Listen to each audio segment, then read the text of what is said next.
Saikrishna missing case remand రిపోర్టులో కీలక విషయాలు వెలుగులోకి వచ్చాయి. సాయికృష్ణది కస్టోడియల్ డెత్ అని రిమాండ్ రిపోర్టులో పేర్కొన్నారు. సాయికృష్ణ డెడ్ బాడీని మాయం చేశారని, నాన్ బెయిలబుల్ వారెంట్ ఉన్నా కోర్టులో హాజరుపరచలేదన్నారు.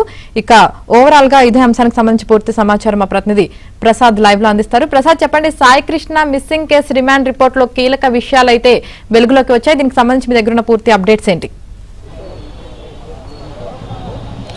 యామిని సాయికృష్ణ అదృశ్యం కేసుకు సంబంధించి సిట్టు దర్యాప్తులో కీలకమైన అంశాలు వెలుగులోకి వచ్చాయి. ఇప్పటి వరకు అసలు సాయికృష్ణ ఉన్నాడా లేడా, ఒకవేళ అతన్ని లాకప్ డెత్ చేసి దహనం చేస్తే ఎవరి ప్రమేయం ఉంది, ఎంతవరకు ఉంది, ఇందులో ఎంతవరకు వాస్తవాలు ఉన్నాయి అనేది గత కొన్ని రోజులుగా మిస్టరీగా సాగుతోంది.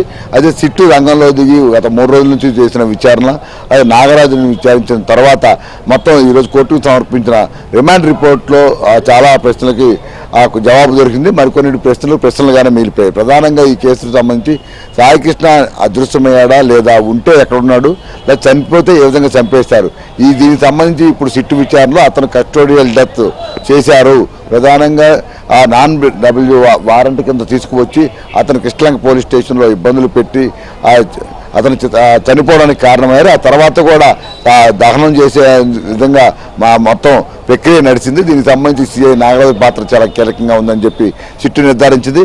అంతేకాకుండా మొత్తం ఈ కేసులో 17 మంది సాక్షులను విచారించామని, చాలా మందికి ఈ సాయికృష్ణ వ్యవహారంలో నాగరాజుకు వ్యతిరేకంగానే సాక్ష్యాలు చెప్పారని కూడా ఇందులో ప్రస్తావించారు. ఇక ముఖ్యంగా హిమజ అనే సిబ్బందితో పాటు ఒక ఎస్ఐ కూడా ఆ రోజు తాము విధుల్లో ఉన్న సమయంలో సాయికృష్ణ మృతదేహాన్ని కృష్ణలంకలో చూశామని కూడా వారు ఇచ్చిన స్టేట్మెంట్లో పొందుపరిచామని, అంటే పక్కాగా సాక్ష్యాలు సేకరించిన తర్వాత ఈ నిర్ధారణకు వచ్చామని కూడా సిట్టు చెప్తా ఉంది.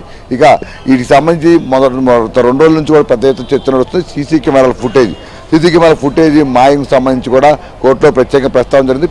పీపీ దీనికి సంబంధించిన అంశాలను ప్రస్తావిస్తూ న్యాయాధికారికి కూడా మొత్తం వివరించారు. ఉద్దేశపూర్వకంగానే ఈ కస్టోడియల్ డెత్ జరిగిన తర్వాత ఉద్దేశపూర్వకంగానే సాక్ష్యాలు తారుమారు చేసేందుకు ప్రయత్నాలు జరిగాయి. అందులో సీసీ ఫుటేజ్ చాలా కీలకంగా ఉన్న నేపథ్యంలో మొత్తం సీసీ ఫుటేజ్ని అరెస్ట్ చేశారని కూడా చెప్పారు. ఇదే సమయంలో న్యాయాధికారి కూడా అరెస్ట్ చేశారా లేదా రికార్డు కాలేదా అనేది మళ్ళీ 2 సార్లు ఎదురు కూడా పీపీని ప్రశ్నించడం జరిగింది. కాదు, ఉద్దేశపూర్వకంగానే అరెస్ట్ చేసినట్టుగా సిట్టు నిర్ధారించింది.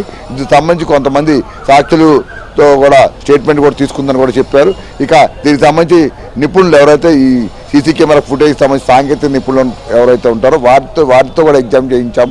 ఉద్దేశపూర్వకంగానే అంత గతంలో ఉన్న రికార్డ్ అయిన ఫుటేజ్నే ఉద్దేశపూర్వకంగా తొలగించారని కూడా చెప్పుకొచ్చిన పరిస్థితి. అంటే ఇప్పుడు ఈ మొత్తం వ్యవహారంలో మొదటి నుంచి సాయికృష్ణ తల్లి విజయలక్ష్మి ఏవైతే ఆరోపణలు చేస్తుందో వాటికి బలం చేకూర్చే విధంగానే సిట్టుకి కూడా ఆధారాలు సేకరించింది. అందులో సిఐ నాగరాజు పాత్ర చాలా కీలకంగా ఉంది. ఎందుకంటే మొత్తం కృష్ణలంక స్టేషన్ హౌస్ ఆఫీసర్గా అతని పర్యవేక్షణలోనే అక్కడ వ్యవహారాలు నడుస్తాయి. సిబ్బంది కూడా అతను చెప్పినట్టే చేస్తారు. ఇప్పుడు ఈ కేసుతో సంబంధించి మొన్నటి వరకు తనకు తెలియదు, సంబంధం లేదు అని విచారణలో చెప్పినప్పుడు కూడా ఇప్పుడు సిట్టు పలువురు సాక్షులను విచారించి 17 మంది నుంచి స్టేట్మెంట్లు తీసుకున్న తర్వాత కృష్ణలంక అంటే మొన్నటి వరకు తెలియదన్నప్పుడు కూడా కృష్ణలంక పోలీస్ స్టేషన్కి అయితే సాయికృష్ణను తీసుకొచ్చారు అనేది నిర్ధారణ అయిపోయింది. లోపల ఏ విధంగా ఇంట్రాగేషన్ చేశారు, అక్కడ చనిపోయిన తర్వాత ఏ విధంగా అక్కడ నుంచి మొత్తం శవాన్ని బయటికి తీసుకెళ్లారనే అంశాలకు సంబంధించి కూడా కొన్ని ఆధారాలు సేకరించారు. అదే స్టేషన్లో ఆ రోజు డ్యూటీలో ఉన్న సిబ్బంది స్వయంగా ఇక్కడ అతని డెడ్ బాడీ చూసామని చెప్పిన సాక్ష్యం చాలా కీలకంగా మారింది. ఇప్పుడు వీటి అన్నిటికి సంబంధించి కోర్టులో విచారణ అయితే సాగుతుంది. అయితే మొత్తం ఈ కేసు రాష్ట్ర వ్యాప్తంగా సంచలనమైన నేపథ్యంలో నాగరాజును తీసుకొచ్చే ముందు మొత్తం కోర్టు వాళ్ళంతా కూడా న్యాయవాదులతో కిక్కిరిచిపోయింది. అతను లోపల వచ్చేందుకు కూడా తీవ్రంగా శ్రమించాల్సి వచ్చింది. ఈ మొత్తం వ్యవహారం చూసిన న్యాయాధికారి కూడా దీనికి అందరూ బయటికి వెళ్ళిపోవాలంటూ కూడా స్పష్టంగా ఆదేశాలు జారీ చేశారు. అంతేకాదు పబ్లిక్ ప్రాసిక్యూటర్ వాదనలు వినిపించిన సమయంలో మొత్తం ఆ రిపోర్ట్ కూడా మొత్తం ఆయన చదవడం జరిగింది. తర్వాత నాగరాజును ప్రాసిక్యూట్ చేసేందుకు లోపలికి పిలిచారు. దీంతో అదే సమయంలో అక్కడ ఉన్న న్యాయవాదులందరూ కూడా బయటికి వెళ్ళిపోవాలి లేదా తన ఛాంబర్లోకి పిలిపిస్తానని గట్టిగా చెప్పినప్పుడు కూడా న్యాయవాదులందరూ కూడా ఎవరు కదలకపోవడంతో చివరికి న్యాయాధికారి నాగరాజుని అలాగే దర్యాప్తు చేసిన సిట్టు బృందాన్ని కూడా తన ఛాంబర్లోకి రావాలంటూ కూడా కోర్టు హాల్ నుంచి లోపలికి వెళ్ళిపోయారు. ప్రస్తుతం ఆయన ఛాంబర్లో నాగరాజు అదేవిధంగా సిట్ అధికారులు లోపల పిలిచి ప్రస్తుతం విచారణ అయితే కొనసాగుతుంది. ఈ విచారణ తర్వాత ఆయనకు రిమాండ్ విధించే అవకాశాలు ఎక్కువగా ఉన్నాయని చెప్పి ఇక్కడ న్యాయవాదులు అభిప్రాయపడతా ఉన్నారు. మరోవైపు రిమాండ్ విధిస్తే విజయవాడ జిల్లా జైల్లో అయితే అతనికి ఉన్న ప్రస్తుతం ఇక్కడే కృష్ణలంకలో ఎస్ఐగా పనిచేశారు, సిఐగా పనిచేశారు. నిన్న మొన్న పెద్ద ఎత్తున ర్యాలీలు చేసిన నేపథ్యంలో ఇక్కడ ఉంటే ఇబ్బందులు ఎదురయ్యే పరిస్థితి ఉంది. పెద్ద ఎత్తున జనాభా కూడా జైలు బయట కూర్చునే అవకాశం ఉన్న నేపథ్యంలో ఇక్కడైతే తాము భద్రత కల్పించలేమని నెల్లూరు జిల్లా జైలుకి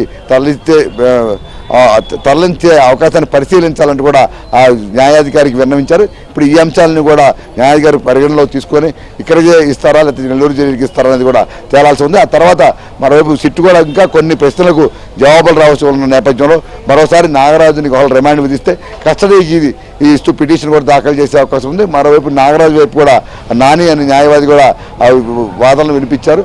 ఆయన ఈ నాగరాజుకి సంబంధించి బెయిల్ పిటిషన్ కూడా దాఖలు చేసే అవకాశం ఉంది. రేపటి నుంచి వాటికి సంబంధించిన ఈ విచారణ కూడా కొనసాగే అవకాశం ఉంది. మొత్తం మీద గత వారం 10 రోజుల నుంచి హాట్ టాపిక్గా మారిన గాదే సాయికృష్ణ అదృష్టి వ్యవహారంలో ఈ పోలీసుల పాత్ర కీలకంగా ఉంది.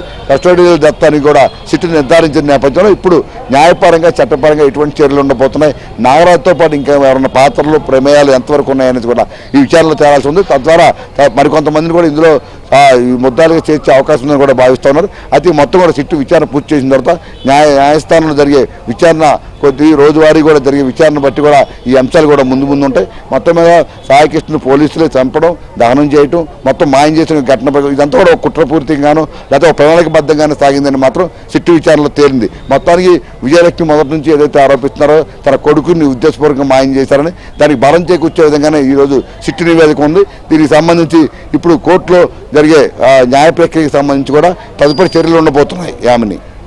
Right, thank you Prasad.